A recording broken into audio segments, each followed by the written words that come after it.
Assalamualaikum warahmatullahi wabarakatuh. Sebelumnya saya ucapkan terima kasih kepada Bapak Slamet Susanto selaku dosen pengampu dari mata kuliah Analisis Laporan Keuangan. Di sini saya Mutia Haifa, perwakilan dari kelompok 1, juga teman-teman saya yang saya sebutkan yaitu Cynthia Karolin Saputri, Farah Farida, Kaila Putri Amalia, dan juga Zeta Mesyala Devi akan melakukan presentasi mengenai hasil kerja yang kami lakukan tentang analisis laporan keuangan PT Berlina tahun 2021 sampai 2024. Pada pertemuan sebelumnya, kami telah menganalisis laporan keuangan PT Berlina Tbk ini menggunakan analisis perbandingan, time series, trend, dan juga common size. Pada pertemuan kali ini, kami akan menganalisis laporan keuangan PT Berlina Tbk tahun 2021 sampai 2024 dengan menggunakan analisis rasio, yaitu diantaranya analisis likuiditas, solvabilitas, dan juga profitabilitas.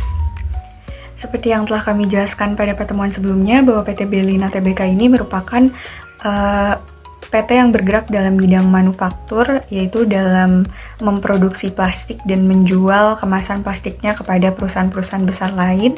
Dan analisis ini dilakukan untuk melihat diri kita sebagai POV dari seorang investor. Jadi kita ingin tahu bagaimana kinerja keuangan perusahaan. Maka dari itu kita menganalisis menggunakan analisis rasio ini. Oke, aku izin masuk untuk menjelaskan rasio yang pertama, yaitu rasio likuiditas. Nah, rasio likuiditas ini digunakan untuk mengetahui nih berapa persentase dari kemampuan perusahaan untuk melunasi hutang jangka pendeknya dengan aset yang dimilikinya. Nah, biasanya juga disebut dengan rasio modal kerja. Jadi merupakan gambaran posisi dari keuangan jangka pendek berupa kayak ukuran nih dari kelancaran proses operasi suatu perusahaan selama 1 tahun. Nah, di rasio likuiditas ini itu tuh punya berbagai jenis. Nah, aku izin menjelaskan 3 jenisnya, yaitu yang pertama rasio lancar atau current ratio, yang kedua rasio cepat atau quick ratio, dan yang ketiga itu rasio kas atau cash ratio. Oke, untuk rasio yang pertama yaitu rasio lancar. Nah, rasio ini tuh digunakan untuk menghitung nih berapa sih kemampuan perusahaan untuk melunasi utang jangka pendeknya dengan aset lancar yang dimilikinya. Nah, makanya rumusnya itu total dari aset lancar dibagi dengan total dari utang lancar dikali dengan 100% untuk menghasilkan hasil dari persentase. Nah, untuk angka-angkanya itu bisa dilihat di PowerPoint.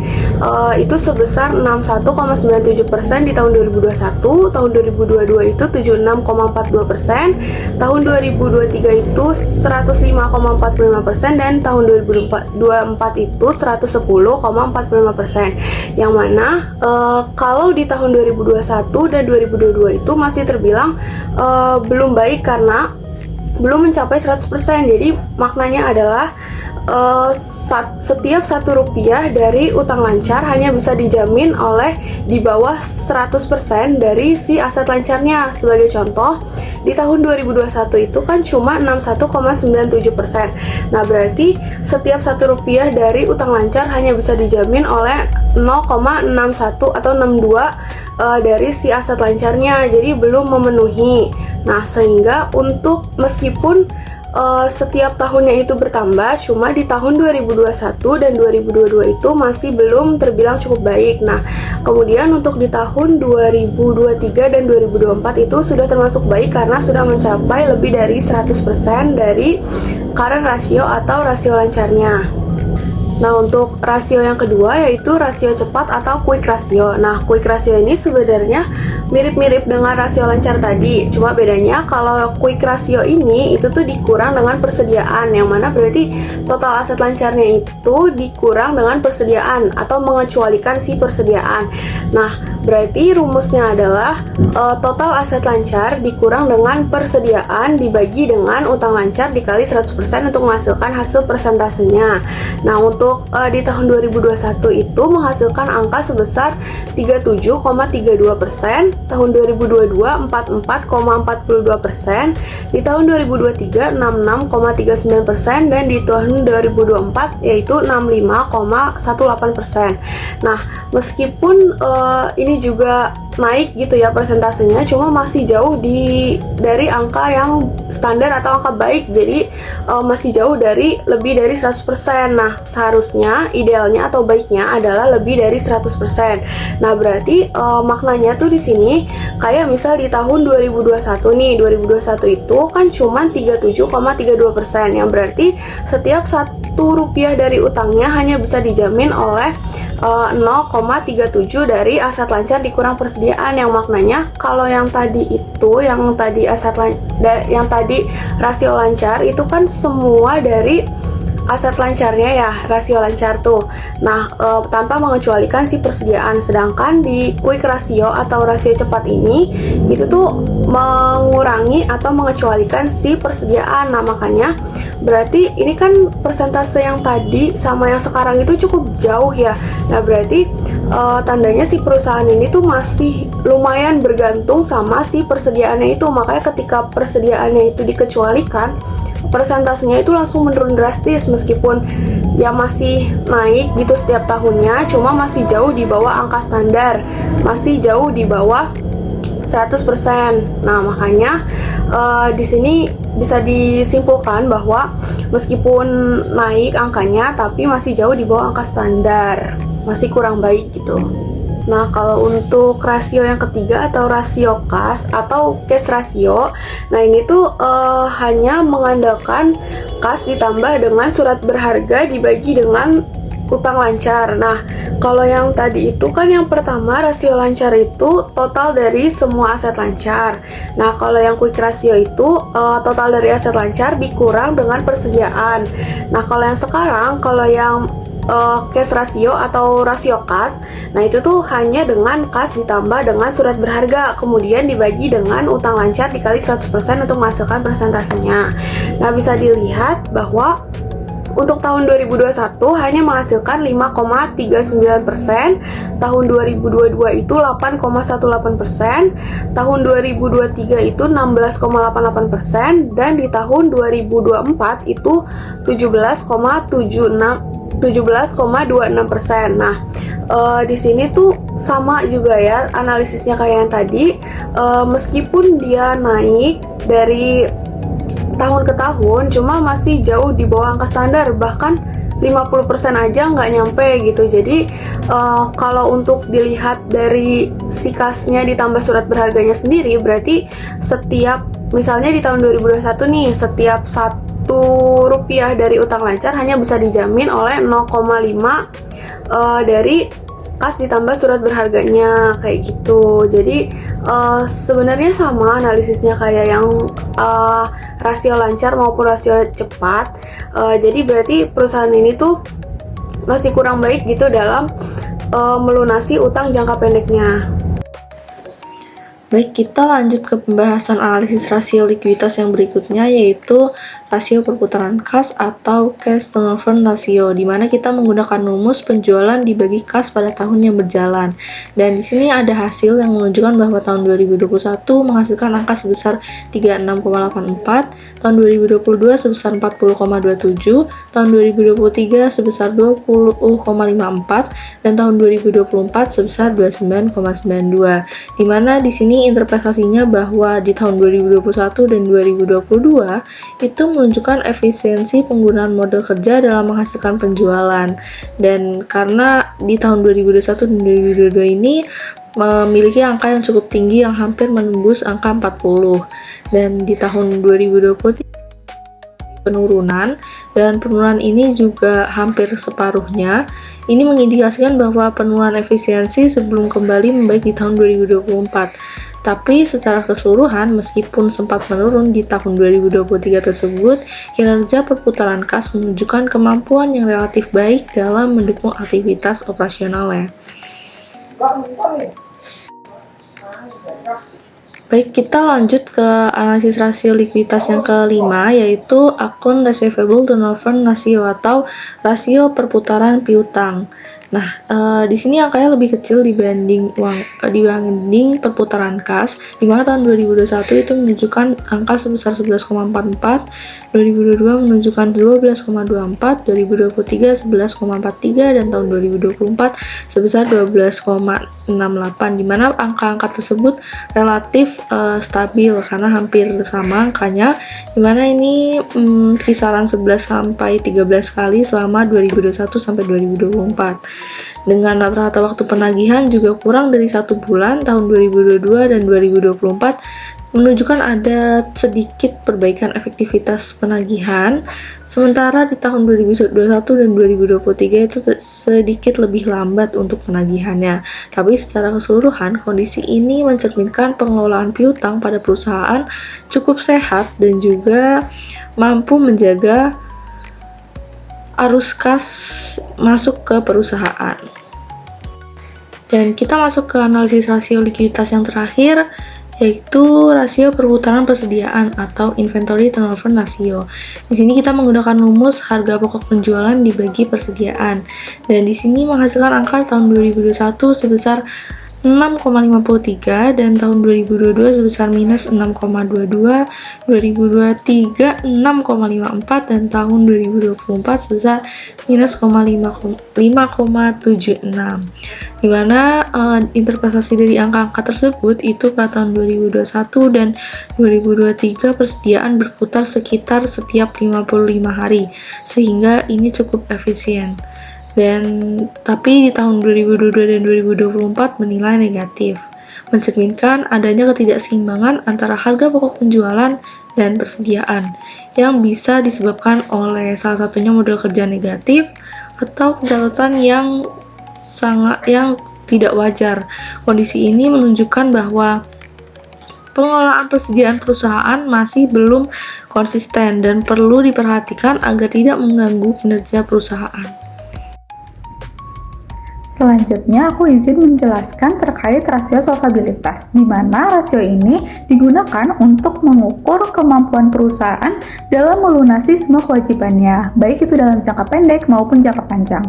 Nah, untuk rasio solvabilitas ini terbagi menjadi 3 jenis, yaitu ada debt to asset ratio, debt equity ratio, dan time interest earned. Nah, yang pertama itu ada debt to asset ratio atau rasio utang terhadap aset. Nah, debt to asset ratio ini dihasilkan dengan membagi total utang dengan total aset di laporan posisi keuangan suatu perusahaan. Nah, berdasarkan perhitungan tersebut, dari tahun 2021 hingga 2024, PT Berlina ini menunjukkan bahwa memiliki nilai DAR lebih dari 50%, sehingga cukup dikatakan beresiko karena sebagian besar aset dibiayai oleh utang. Dan jika dirinci lagi, dari 2021 hingga 2023, nilai DAR pada PT Berlina ini mengalami kenaikan secara berturut-turut, sehingga menunjukkan bahwa ketergantungan perusahaan pada utang untuk membiayai asetnya juga semakin tinggi. Nah, akibatnya akan meningkatkan resiko bagi PT Berlina itu sendiri untuk memenuhi kewajibannya dan berpotensi kesulitan untuk mendapatkan pinjaman tambahan. Namun, pada tahun 2024 terjadi penurunan nilai DAR sebesar 7,8% yang menunjukkan bahwa PT Berlina ini mulai mengurangi proporsi utang dalam membiayai asetnya. Nah, rasio yang kedua ini ada debt to equity ratio atau rasio utang terhadap ekuitas, yang mana dapat dihasilkan dari membagi total utang dengan total ekuitas di dalam laporan posisi keuangan. Nah, berdasarkan perhitungan debt to equity ratio, PT Berlina ini memiliki nilai DAR lebih dari 100%, sehingga menunjukkan PT Berlina ini memiliki tingkat leverage yang tinggi atau jumlah utang lebih besar daripada modal perusahaan itu sendiri.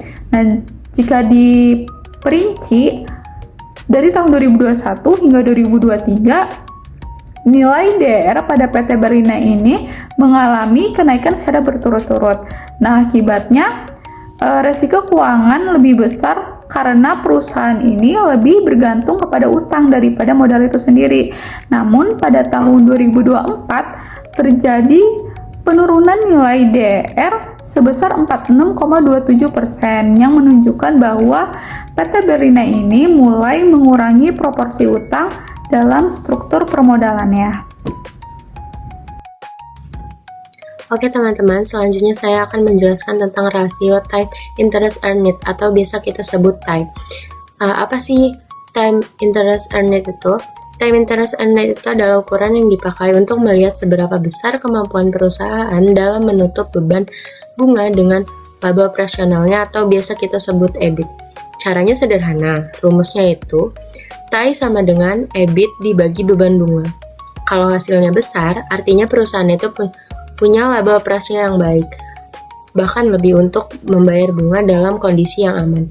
Kalau misalnya hasilnya kecil atau negatif, artinya laba operasional itu tidak cukup untuk membayar bunga dan risiko gagal bayarnya itu sangat tinggi. Dari hasil perhitungan PT Berlina Tbk pada tahun 2021, EBIT-nya itu min 131,20 miliar.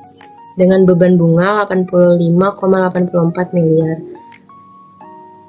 TIE-nya sama dengan min 131,20 dibagi 85,84 sama dengan min 1,53 sekian-sekian.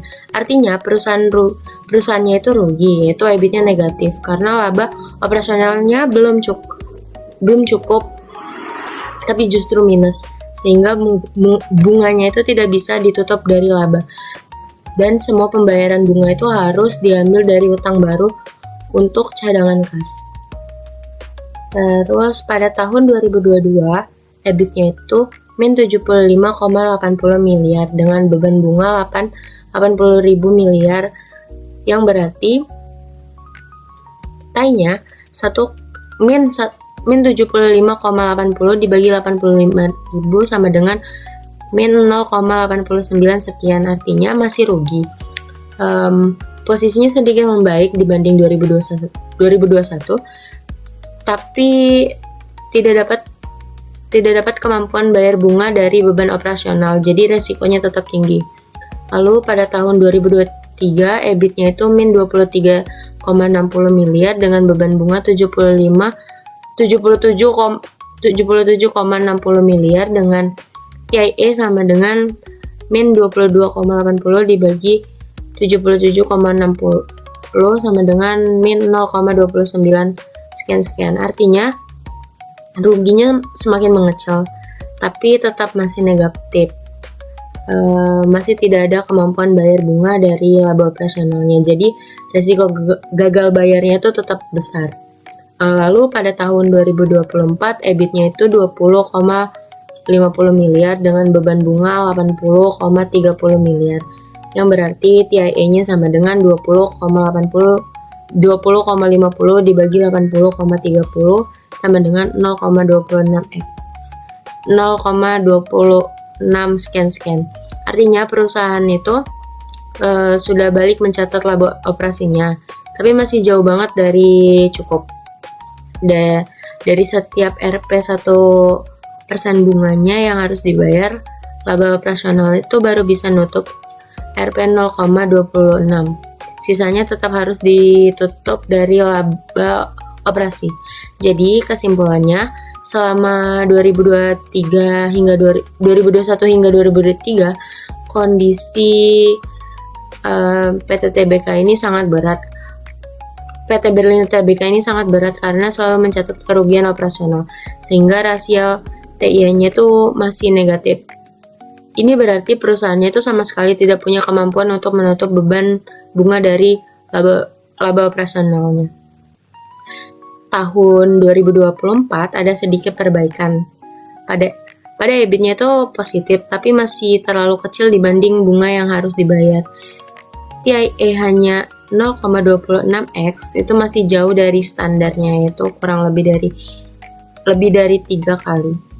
Jadi secara keseluruhan solvabilitas PT Berlina ini masih lemah. Untuk kedepannya tuh perusahaan itu harus meningkatkan laba sih agar bunganya tuh bisa tertutup dengan lebih aman, sehingga resiko gagal bayarnya itu bisa ditekan. Untuk rasio profitabilitas sendiri, dia terbagi lagi menjadi 4 rasio. Yang pertama itu adalah margin laba kotor atau gross profit margin. Rasio ini dipakai untuk melihat bagaimana kemampuan perusahaan dalam menghasilkan laba kotor terhadap penjualan atau pendapatan yang telah diperolehnya. Di sini jadi rumusnya itu adalah gross profit dibagi dengan sales dikali 100%. Nah, pada tahun 2021, gross profit marginnya adalah 1,25%, 2,91% pada tahun 2022, 6,98% pada tahun 2023, dan 12,34% pada tahun 2024. Nah, perusahaan ini memiliki kemampuan untuk meningkatkan gross profit margin dalam 3 tahun berturut-turut. Dilihat dari angka persentase yang naik setiap tahunnya, yaitu pada tahun 2022, 2023, dan juga 2024. Nah, ini menunjukkan bahwa perusahaan ini memiliki kemampuan untuk mengendalikan beban pokok penjualannya. Jadi PT Berlina berhasil menekan atau mengefisiensikan penggunaan beban pokok penjualannya, sehingga laba kotor yang diperoleh itu semakin besar. Rasio profitabilitas yang kedua adalah margin laba bersih atau net profit margin, yang mana rasio ini digunakan untuk melihat kemampuan perusahaan dalam menghasilkan laba bersih terhadap sales atau pendapatan yang diperolehnya. Rumusnya itu adalah net profit dibagi dengan sales dikali 100%. Pada tahun 2021, PT Berlina memperoleh minus 18,38% net profit marginnya. Lalu pada tahun 2022 minus 12,95%, pada tahun 2023 minus 8,11%, lalu pada tahun 2024 minus 1,26%. Nah, pada periode 2021 hingga 2024 ini, PT Berlina memang mengalami kerugian terlihat dari persentase yang minus gitu. Nah, namun hasil analisis net profit margin ini juga membuktikan bahwa walaupun perusahaan itu selama 4 tahun itu menghasilkan kerugian, perusahaan sudah mampu mendekati titik impas karena udah ada di 1,26%. Artinya perusahaan itu semakin tahun atau setiap tahun itu bisa memperbaiki kinerja keuangannya menjadi lebih mendekati keuntungan kayak gitu. Jadi ruginya terus-menerus berkurang walaupun masih dalam kondisi kerugian. Rasio profitabilitas yang ketiga yaitu adalah rasio pengembalian aset atau ROA, yang rumusnya itu adalah net profit dibagi dengan total aset dikali 100%. Tujuan dari rasio ini adalah untuk mencari kemampuan pengembalian aset kepada perusahaan gitu. Jadi kalau misalkan perusahaan udah menginvestasikan uangnya untuk pembelian aset, gimana sih kemampuan perusahaan juga untuk membuat aset yang telah diinvestasikan tersebut tuh balik modal gitu. Nah, itu tujuannya itu. Nah, untuk PT Berlina ini pada tahun 2021 ROA-nya menunjukkan angka minus 9,56%, pada tahun 2022 minus 7,29%, pada tahun 2023 menunjukkan angka minus 4,71%, dan 2024 itu menunjukkan angka minus 0,60%. Nah, berdasarkan analisis yang telah dilakukan selama 4 tahun, meskipun perusahaan PT Berlina ini belum menunjukkan adanya pengembalian yang menguntungkan dalam hal pengembalian investasi aset gitu, ROA yang semakin mengecil ini persentasenya menunjukkan bahwa setiap tahunnya perusahaan itu memang sudah semakin efisien dalam penggunaan aset yang dimiliki. Rasio profitabilitas yang terakhir atau keempat itu adalah rasio pengembalian ekuitas atau ROE. Rumusnya adalah net profit dibagi dengan shareholder equity dikali 100%. Nah, tujuan dari menganalisis menggunakan rumus ROE ini adalah untuk mengetahui tingkat pengembalian dari modal yang sudah diberikan oleh pemegang saham. Jadi ketika pemegang saham itu menginvestasikan modalnya kepada suatu perusahaan, kan harapannya dapat berbalik modal gitu, keuntungannya dapat dikembalikan kepada para pemegang saham. Nah, kita di sini mencari menggunakan rumus ROE ini. Untuk tahun 2021, perusahaan itu memperoleh angka minus 24,27% pada ROE-nya, lalu minus 20,48% pada tahun 2022, lalu pada tahun 2023 minus 13,81%, dan pada tahun 2024 itu minus 1,47%.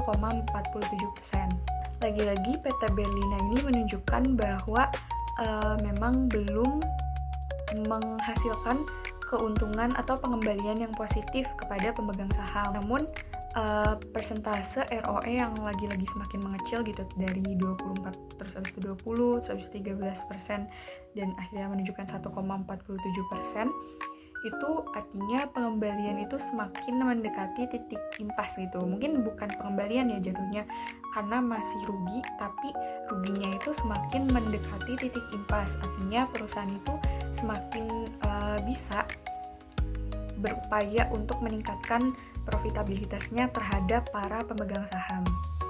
Nah, dari analisis yang telah dilakukan ini dapat disimpulkan bahwa kinerja perusahaan pada tahun 2021 sampai 2024 itu memang bisa dibilang belum baik karena masih mengalami kerugian selama 4 tahun berturut-turut. Walaupun tadi sudah memperoleh laba kotor yang bagus gitu karena bisa mengefisiensikan beban pokok, tapi ternyata beban operasional itu lebih banyak sehingga dari 4 tahun itu terus mengalami kerugian. Tapi jika dilihat dari analisis rasio yang telah kami lakukan, banyak sekali perkembangan dengan bukti bahwa persentase dari kerugian itu semakin menurun setiap tahunnya. Dan jika perusahaan terus melakukan pengembangan, terus meningkatkan kinerja perusahaan, terus semakin mengefisiensikan bebannya, kami menilai bahwa dalam beberapa tahun kemudian perusahaan itu dapat memperoleh laba kembali. Sekian presentasi yang dapat kami lakukan. Semoga video ini dapat membantu teman-teman dalam memahami kinerja dari keuangan PT Berlina Tbk selama tahun 2021 dan 2024. Mohon maaf bila ada kesalahan dari segi analisis maupun penyampaian kami. Wassalamualaikum warahmatullahi wabarakatuh.